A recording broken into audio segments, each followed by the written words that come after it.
Y vamos a conversar hoy día de dos temas con el abogado constitucionalista Patricio Zapata. Por cierto, de la constitución potencial que se va a ofrecer al país, pero además porque hoy día no es cualquier día, por lo menos no para una generación o dos generaciones. Hoy día es 5 de octubre. En 5 de octubre de 1988 se convocó al país a votar sobre si quería que siguiera o no siguiera el gobierno militar de Pinochet o se volvía a una fórmula para retomar elecciones democráticas. Y el país, a pesar de que todas las encuestas decían que no iba a ser así, el país decidió mayoritariamente votar que no querían que siguiera el régimen. Y eso abrió la puerta para que el año 90 se hiciera el retorno de la democracia a través de una elección previa donde el ganador fue Patricio Elwin Azócar. Gracias por estar con nosotros, Patricio Zapata, abogado constitucionalista. A ver, cuéntanos un poquitito de eso. Nosotros venimos llegando de un acto donde se conversó que se centró sobre lo que fue ese 5 de octubre. Cuéntanos un poquitito, ¿por qué podría tener relevancia una fecha del año 1988 hoy? Este es el tipo de cosas que uno quisiera que no pasaran nunca más, pero que en su momento tuvieron un significado muy grande. Esto es una paradoja. Uno no quisiera que tu país se viera de nuevo en la disyuntiva de que continuara una dictadura por 8 años. Uno no quisiera que una elección fuera tan importante. Uno quisiera que las elecciones fueran entre dos opciones más o menos razonables. Pero vivimos una elección donde yo creo se jugaban cuestiones muy de fondo, muy de fondo. Yo tengo el recuerdo, era súper joven, el año 88, yo era dirigente estudiantil, haciendo campaña en distintas partes de Chile y pensando, yo espero que esta sea la última vez en mi vida que yo tenga que estar haciendo una campaña donde esté tanto en juego. Yo espero que en lo que me queda de vida, lo que Dios me va a dar de vida, sean elecciones entre un candidato un poquito mejor, una candidata un poquito peor y que perder no signifique una tragedia. En algún sentido, nuestra generación, me siento parte de esa generación, logramos eso.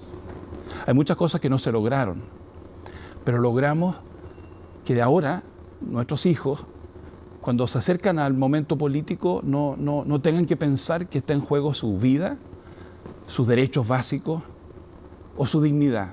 Está en juego una mejor o peor política económica, una mejor o peor política social. Entonces es una paradoja. Uno no quisiera volver a esas circunstancias y sin embargo está el orgullo de haber sido parte, porque eso era para salir de algo muy terrible y entrar en la dinámica de la democracia. Fíjate que cuando uno recuerda ese momento, suena bien insólito la cantidad de incertidumbre que había. Sabíamos que había que votar solamente en términos bipolares, dos opciones, sí o no. Sabíamos que si es que ganaba el no, había una situación que tenía que desarrollarse a través de otra elección más tarde.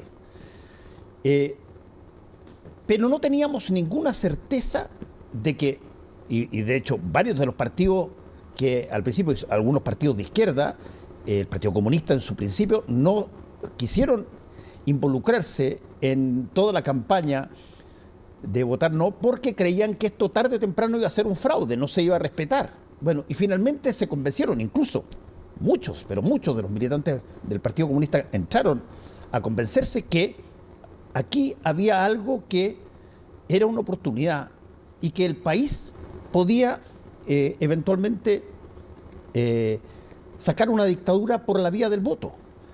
Todas las encuestas en esa época daban como ganador al sí. Me acuerdo del diario La Nación de ese mismo día en la mañana, el día de votación, que dice 78-80% dice que gana el sí, el día que partía la votación. Bueno, y sin embargo no ocurrió aquello. La pregunta, Patricio Zapata, es, ¿esos son grados? ¿Es algo que ocurrió porque se generó una situación o un movimiento cívico importante que derivó en votar el no? ¿O tú crees de que hay algo más, si tú quieres, en términos cualitativos, en la calidad de la ciudadanía de la época, como para arriesgar votar de una manera que muy poca gente creía que se iba a respetar el resultado?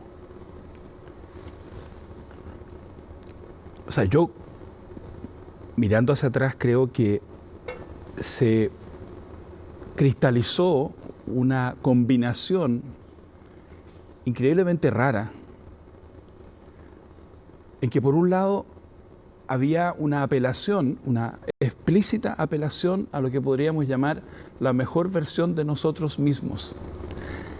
Era una genuina confianza en que el país, en el fondo, le importa la dignidad, le importa la decencia, le importa el respeto. Cosa que puede parecer ingenuo, puede parecer buenismo, puede parecer... Pero estaba eso. Y al mismo tiempo un trabajo bien hecho. Porque si hubiera sido solo una confianza, no hubiera funcionado. Entonces, es esa rara conjunción que quizá solo se da cada 30 o 40 años, donde tú tienes la capacidad de transformar un dolor muy grande en una esperanza, saber que un pueblo como el nuestro tiene muchos defectos, que tenemos muchos defectos, pero apostar a que debajo de todos los egoísmos, debajo de todas las miserias, de todos los pelambres, hay una bondad básica, y ese es, a mi juicio, el corazón del mensaje moral de esa campaña, que es lo único que puede derrotar el miedo, pero al mismo tiempo un trabajo bien hecho, porque para mí, por ejemplo, fue muy importante que los años anteriores se hubiera hecho un esfuerzo por demostrar que había capacidad económica, de que teníamos personas que podían trabajar en la economía, lo que podía hacer, por ejemplo, Cieplan, que hubieran habido esfuerzos por conversar con las Fuerzas Armadas. Fíjate qué difícil era, todavía gobernaba la dictadura, pero yo recuerdo los esfuerzos en el CED, auspiciado por Gabriel Valdés, por Edgardo Benninger, de juntarse con los militares, hablar de los temas de defensa. En la misma capacidad que demostraron los que habían sido enemigos jurados apenas 14 años antes, socialistas y demócratas cristianos, porque tú necesitabas transmitirle a la gente no solamente un mensaje moralmente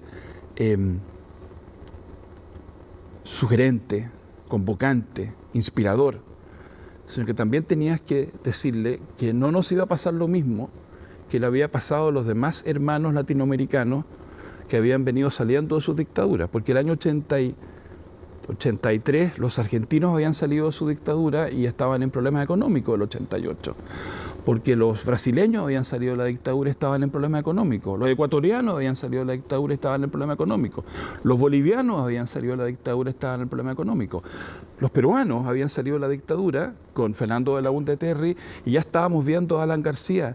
Entonces, la gente estaba con ganas de tener libertad, pero tampoco estaba convencida 100% de que íbamos a ser capaces, los que creemos en la democracia, de hacernos cargo del buque con seriedad, con responsabilidad. Entonces, como te digo, es un combo virtuoso, raro, feliz, de creer en las personas, lo que puede parecer ingenuidad, y hacer el trabajo bien hecho, seriamente y técnicamente excelente.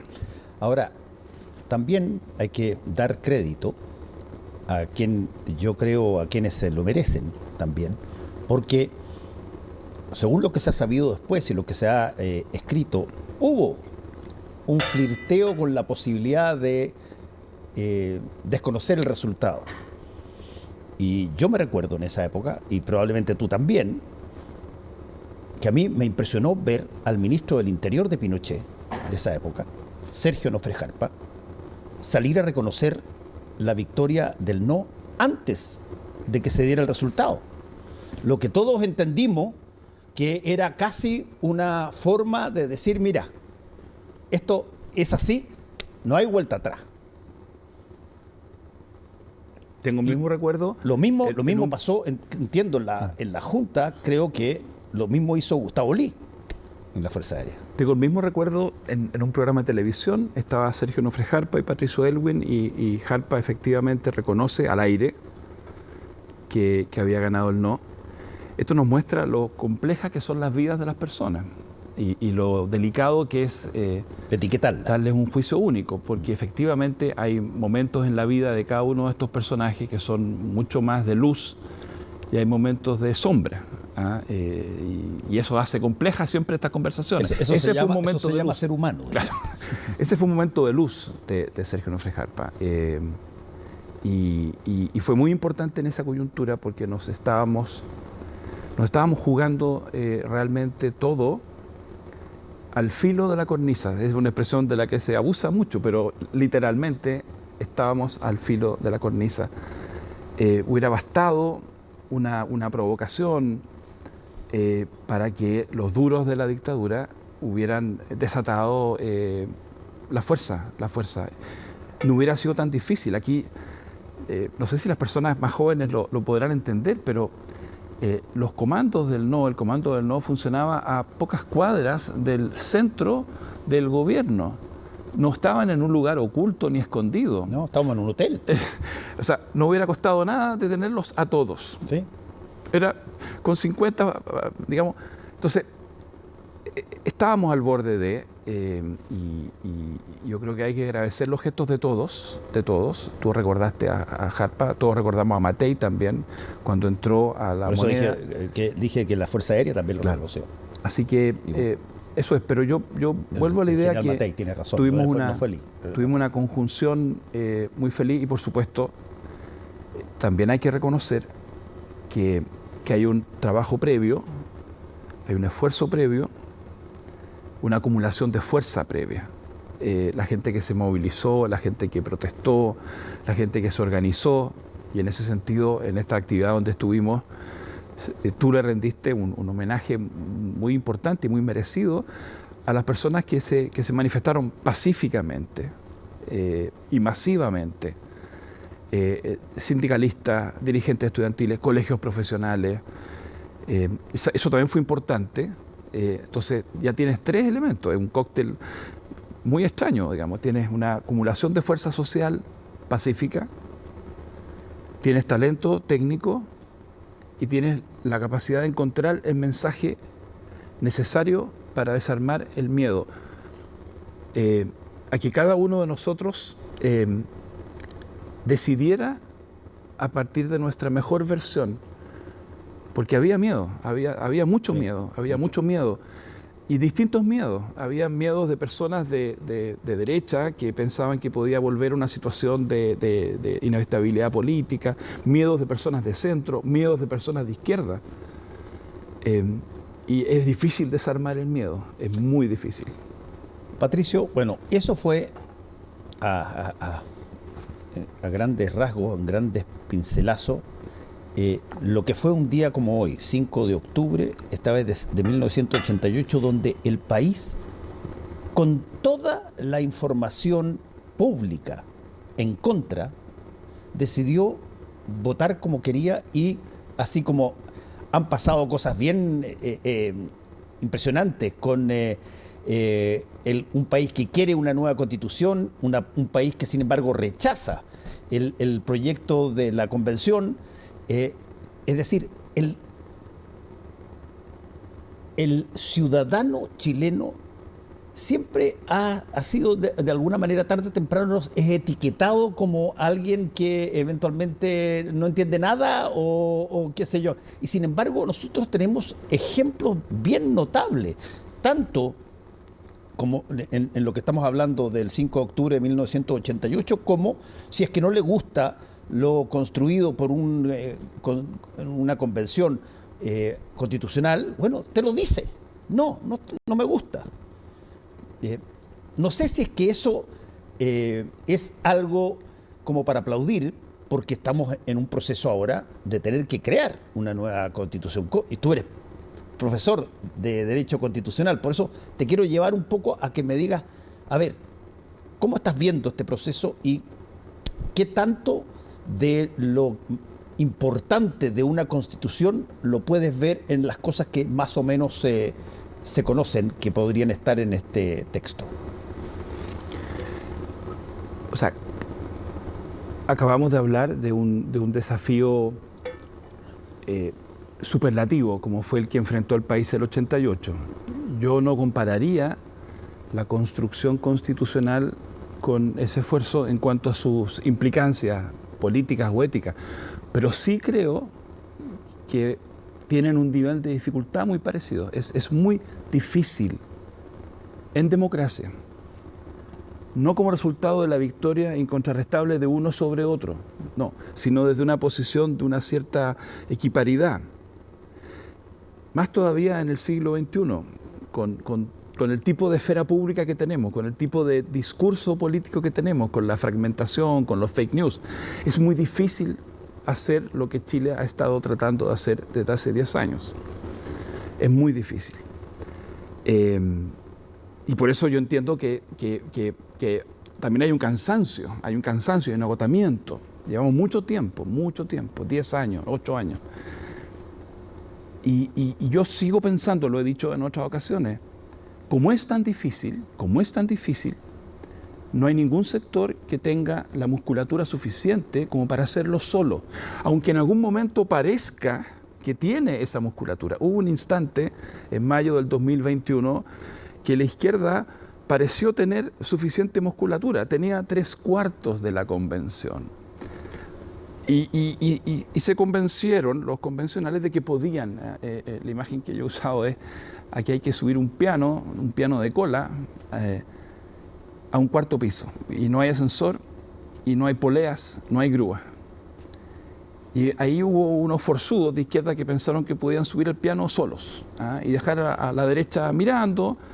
Y claro, la gente de derecha se dedicó a criticar.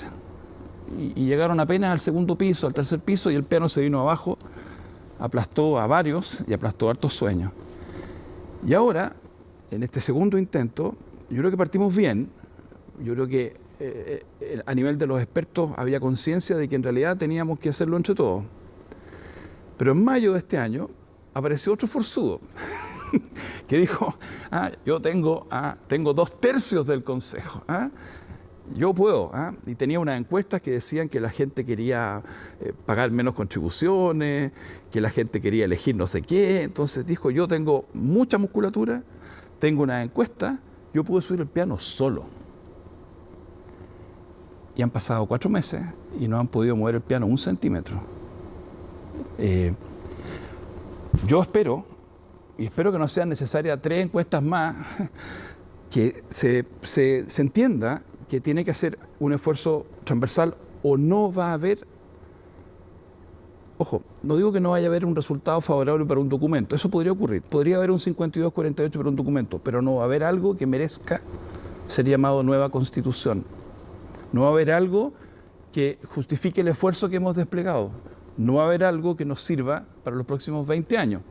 Es posible que tuviéramos algo que le sirva a un partido o a un candidato el próximo año. O sea, tú en ese sentido eres pesimista respecto de que este proceso no termine con un efectivo texto constitucional aprobado mayoritariamente por Chile. Yo sigo teniendo muchas ganas, pero mi análisis, mi mirada está crecientemente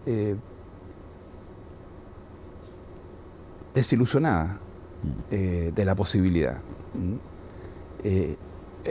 Creo que estamos a puerta de haber sufrido otra farra. Quizás una farra con menos curado, una farra con menos gritos. Pero lo propio de una farra no es, digamos, la estética de la farra. La farra es que te perdiste una oportunidad. Eso es una farra, eso es farrearse algo. Creo que todavía quedan algunas ventanas, todavía quedan algunos... sé que hay gente de buena fe y de buena voluntad de derecha y de izquierda que están tratando. Yo no desesperaría, yo haría el esfuerzo, pero si tú me preguntas qué es lo que yo veo, yo lo que veo es que hay un sector que cree que es posible ganar reeditando mecánicamente la coalición que ganó el año pasado y la coalición que ganó en mayo, y hacer de esto en el fondo un nuevo tercer plebiscito, no sobre un documento, sino sobre el gobierno, sobre la izquierda, sobre los inmigrantes, y creen que con eso se puede ganar. No sé, no soy experto electoral. No creo. Yo creo que el verdadero enemigo es la apatía, el cansancio, la frustración. Y para ganarle a ese enemigo, lo único que puede, a mi juicio, ganar es un acuerdo muy transversal, pero escuchando, repito, a los protagonistas, no veo ese ánimo. Ahora, Patricio Zapata, tú ves en la discusión, tanto la anterior, la convención, porque ahí había bastante más deseos de transmitir y exteriorizar todo lo que se conversaba, pero ¿ves tú en este consejo situaciones que a ti te llaman la atención por que no forman parte estrictamente de lo que debiera ser una constitución, pero sin embargo suenan bien o activan algo? ¿Qué tanto, te estoy preguntando, lo que se propone de todas las fuentes, no digo solamente de un lado, de todas las fuentes, qué tanto de esas proposiciones están hechas para activar más bien mecanismos electorales que la Constitución? A ver, voy a tratar de ser ecuánime. Hay un conjunto de materias que han sido abordadas a mi juicio, con el ánimo de buscar las mejores soluciones constitucionales. Uno puede estar de acuerdo o no con el resultado, pero uno observa que lo que hay es una discusión sobre qué es mejor para el Poder Judicial, qué tipo de Consejo Nacional de la Justicia, qué es mejor en la Contraloría, tener o no tener un consejo asesor, es bueno o no tener un umbral del 5% para los partidos. Ahí hay un paquete de cosas. Luego hay un segundo paquete de cosas donde efectivamente uno siente que más bien alguien está pensando en cómo va a ser la franja y qué cosas vamos a decir en la franja para que la gente vote. A mí, por ejemplo, me parece que la manera en que se abordó el tema del número de diputados, el tema del número de diputados es un tema absolutamente opinable, no hay un número mágico, no puede ser un fetiche, pueden ser 150, 140, 130, 180. El número de diputados es el resultado de primero discutir ciertos principios, que es lo que tú quieres. Pero la manera en que se abordó el número, la manera en que se presentó la reducción del número de diputados, yo quiero recordar, se presenta ante la prensa una persona y dice: por fin Chile va a tener menos políticos. Con el mismo tono con el que alguien diría: por fin Chile va a tener menos portonazos o menos narcotraficantes. Triste que lo digan políticos esto. Eso es populismo. Yo creo que no tiene otro nombre eso. Cuestión distinta es que alguien me diga: Pato, vamos a poder tener proporcionalidad, igual peso de voto, vamos a poder tener todos esos bienes con 138, puede ser, muéstremelo. Pero lo mismo me pasa con el tema de las contribuciones de bienes raíces. Ahí la técnica, transversalmente, desde Felipe Larraín, Ignacio Briones, o sea, la técnica le ha dicho una y otra vez al Consejo que este es un tipo de tributo esencial para financiar nuestros municipios. Que si queremos evitar ciertas injusticias con ciertas personas de tercera edad que compraron la casa cuando tenían altos ingresos y que ahora no tienen esos ingresos, hay soluciones. De hecho, hay leyes que se han aprobado para que eso no grave tan duramente a esa pareja, a esa persona. Pero uno nota que el objetivo en realidad no es pensar el sistema tributario, sino buscar aquí otros poquitos votos por acá, otros poquitos. Y finalmente hay un tercer grupo. Te repito, hay un primer grupo de cosas serias, incluso mejora. Hay un tercer grupo donde yo lo que siento es un no asumir que hay ciertas cosas que yo no le puedo pedir al otro. O sea, Yo no puedo decirte a ti, no sé cuál es tu equipo de fútbol. El único Confiésalo. Indivisible, Universidad Católica Ya, Forever. Ya. Yo a ti te puedo pedir varias cosas. ¿Ah? Te puedo decir que reconozcas, por ejemplo, que el Estadio Santa Laura es bonito. Lo reconozco, Perfecto. el Estadio Santa Laura es bonito y el equipo mediocre, pero juega bien. Está bien, te puedo pedir que reconozcas que el Cotosierra patea bien los tiros libres. Muy bien. Pero yo no te puedo pedir, creo yo, que tú me reconozcas que es más bonita la camiseta de otro equipo. Yo no te puedo pedir que tú digas que ciertas figuras como Tito Fuyú o como el Beto Acosta son despreciables. Y si yo te lo pido en medio de una negociación, yo no estoy negociando contigo. Yo creo que tú no puedes decir que estás de buena voluntad intentando un acuerdo con la izquierda y le estás diciendo que tiene que aceptar que en la Constitución se va a decir que todo lo que ha propuesto la centroizquierda en los últimos 20 años en salud y en pensiones es ahora inconstitucional. Así como no le puedes pedir que en la Constitución diga que las personas que están en Punta Peuco van a salir en libertad. O sea, tú no puedes hacer las dos cosas. No puedes decir, oye, Fernando, quiero llegar a un acuerdo contigo. ¿Ah? Y te pongo sobre la mesa dos cosas que sé que tú no puedes aceptar, siendo tú quien eres. Eso ha estado ahí desde mayo. Y yo creo que mientras no se advierta que no son muchas cosas, no son 30 cosas, son un par de cosas. Ahora, pero dime una cosa.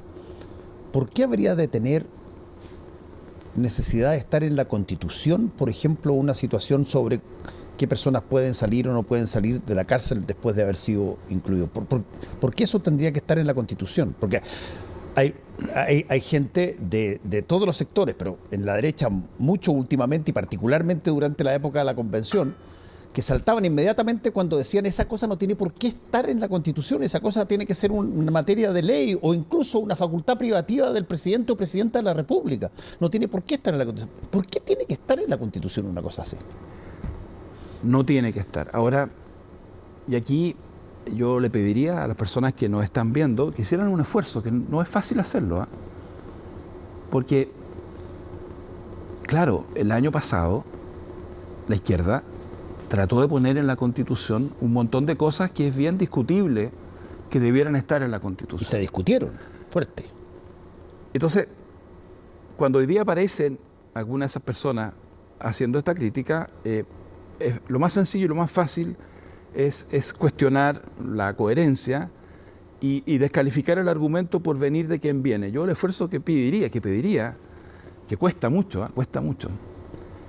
Juzguemos la calidad del argumento por su valor intrínseco, porque si no entramos en un círculo que no lleva a ninguna parte. ¿Estamos o no de acuerdo con que ciertas cosas no debieran estar en la Constitución? Y si estamos de acuerdo, bueno, seamos críticos cuando lo propone alguien de derecha y también cuando lo propone alguien de izquierda. Cuesta, pero creo que ese tiene que ser el esfuerzo, ¿eh?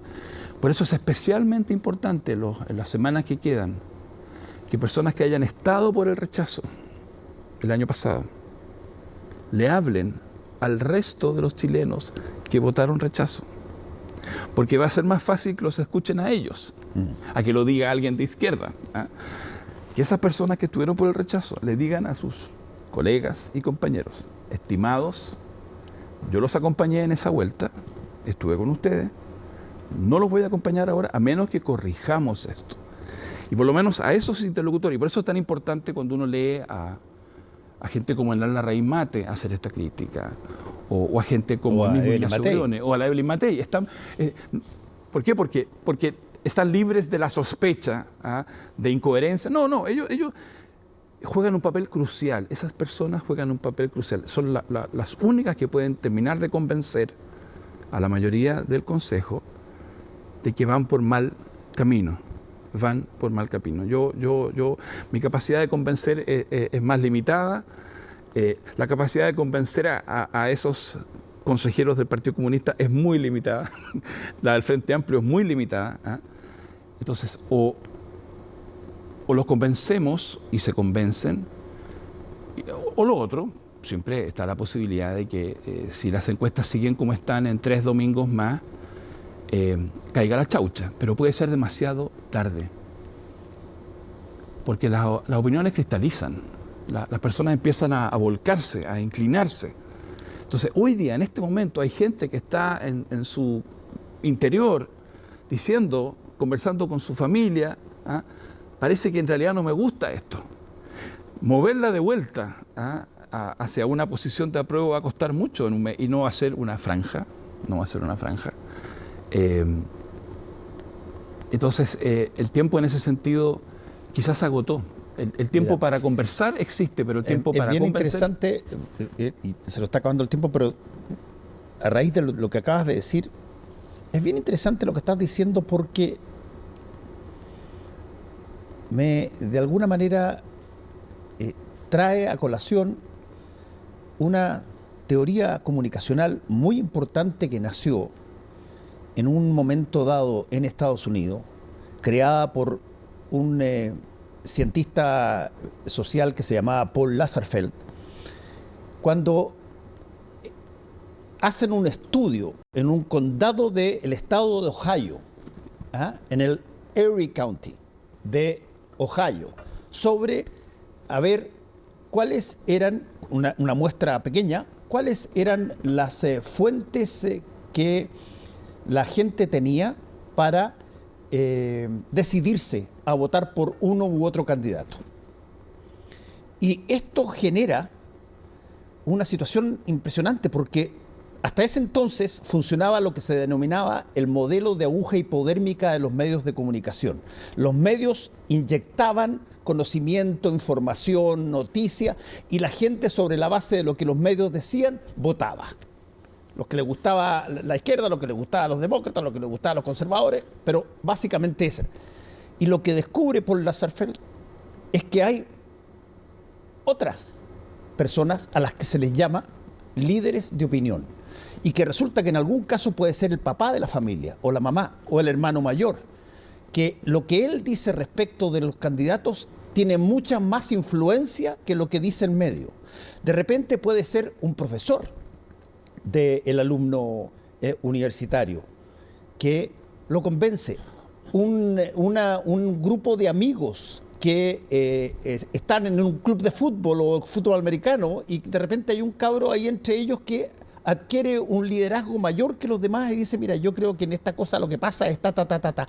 Y se genera una situación donde básicamente se descubre que los seres humanos conversan entre sí sobre la base de, en este caso, las elecciones, y por lo tanto hay influencia, hay intercambio de comunicación. No es una situación mecánica de información de medios de comunicación o del Estado y la gente tiene que decidir. No, conversa después de que eso sucede y habla.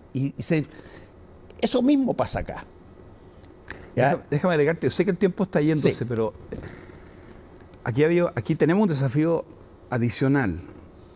Durante muchos años en nuestra democracia la conversación se daba entre 8 o 9 millones de personas que tenían ciertas convicciones, quizá no muy elaboradas algunos, pero cuando volvimos al voto obligatorio, en el que yo creo profundamente, enfrentamos por lo menos en el corto plazo un desafío especial, porque significa que hay 5 millones de descreídos que no votaban, y no votaban porque no creían que fuera importante votar, porque no creían que hubiera alguna mejora esperable de votar, porque no creían que unos fueran mejores que otros. Son descreídos. No son mejores ni peores seres humanos, son descreídos. Y no votaban. Y habían otros 9 millones que íbamos a votar porque todavía creíamos en la derecha, en la izquierda, el centro. Y tú trajiste esos 5 millones a votar. Y no es raro que hayan votado rechazo en ese sentido. No quiero desmerecer esa opción. Pero obviamente son personas que tienden a desconfiar de lo que le están ofreciendo. Tienden a desconfiar. Entonces tú llegas a diciembre, no solo tienes que convencer a los que son más politizados, que han venido votando los últimos 10 o 15 años. Tienes que conseguir que esos descreídos crean en algo, que lo consideren bueno, que crean que un grupo de consejeros puede hacer algo bueno para sus vidas, siendo que lo más natural es que digan, no, a mí no me hacen leso, a mí no me hacen... Sí. Entonces, es un desafío mayúsculo. Yo me alegro que tengamos de nuevo voto obligatorio. Es un desafío de educación cívica, nos echamos sobre los hombros un desafío y además asumimos que por algo descreen algunas de esas personas. Esas personas descreen porque quizá hay cosas que se han hecho mal. Patricio Zapata, muchas gracias por haber estado con nosotros hoy día. No, gracias por la invitación.